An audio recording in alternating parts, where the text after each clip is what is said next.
Okay,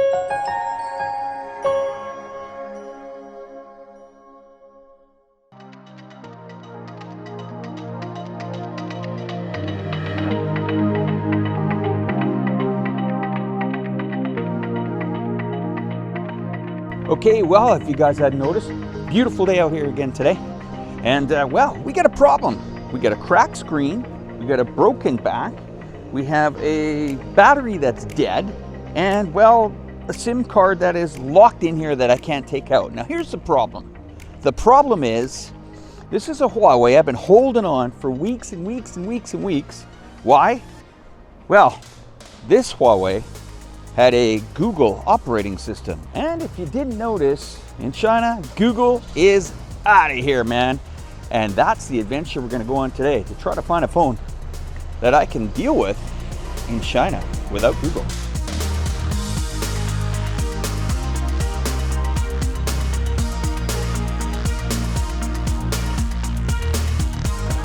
So of course, a new phone and a new mall. This one seems to be a fish scene to it, as you can see. So we're seeing a big fight here in the mobile space, I guess, over the last couple of years. Now, where is it going to take us? Well, one of the largest 5G networks built in the world is here in China. And it's being discovered that many things that are connected to the internet, or the IoT, the Internet of Things, is using 5G technology. So in fact, it's advancing more. And I can tell you for a fact that when I use the mapping systems here, they're way more detailed. They tell you even things about how fast the car is going while you're in the car, what's around the next corner.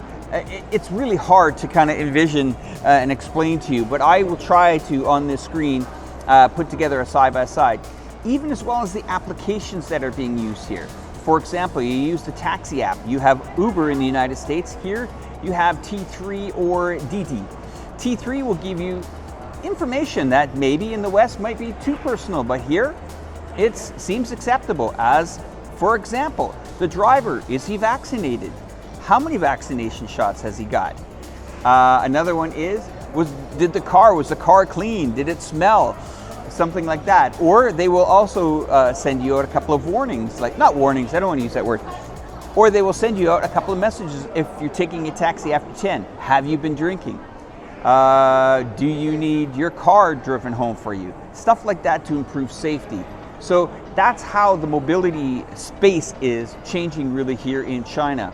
And I'm seeing I will call it westernized Chinese phone, the Google App Store and Google Play Store on the Huawei. Well, it was, I guess, a legacy phone now, because I'm going to have to switch over to the Chinese network. And if I don't, I will have to go down to the Apple route, and that means completely two new operating systems, which I don't want to do. So, well, I'm gonna have to do it anyway, but I'm gonna take, probably pick a Chinese phone and just go for it. And it's gonna be life without Western apps. Now this vlog is supposed to be about mobiles, but I kind of want to make a point here that there is a tit for tat, or a bit of a, we'll call it, blockade going on between China and the United States. But other countries are definitely taking advantage of it. There's Cartier there. In the background there, you'll see Dolce & Gabbana. I'm now walking by the Louis Vuitton. So the French are definitely taking advantage of it. Back to the mobile thing, I'm talking about Google services, if you know what I mean. Play Store is an integral part of the mobile field in North America. It's either Apple or Google, call it Google Services. Google Services, Google Drive, I don't know, Play Store, Google, you name it, Google, it's all there.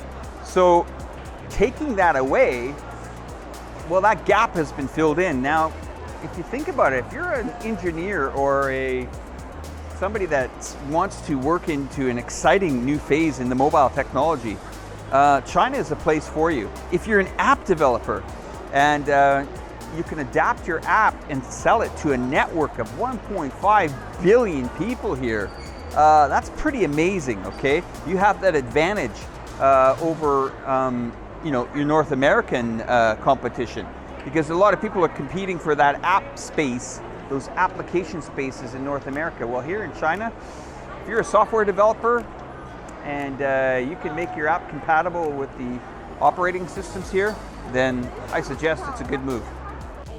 Well, you guys are probably going to find this hard to believe, but yeah, I've been resorted to buying an Apple phone. I have no choice because of the operating system. Now, that will tell you where companies are in the relationships with China. And, well, it looks like Apple seems to have a pretty good relationship, probably because their manufacturing here is in Shenzhen as well, with Foxconn, who makes their mobile devices. And yes, a lot of Chinese do buy the iPhone. The reason why I have to resort to it is because as a content creator, creating applications on YouTube, I don't have access anymore, and only available on Apple, which is in China. Well, Mr. Tim Cook, you did eventually get some of my money, not because it's Apple or I'm an Apple fan person. I've kind of been backed into a corner and I had no choice. Anyway, that's the mobile adventure today here. Another thing that foreigners have to go through here in China. I thought I would share it with you guys. But Google is out of here. I'm off the Android and on to the iPhone. Let's see what it brings us. Hopefully better content.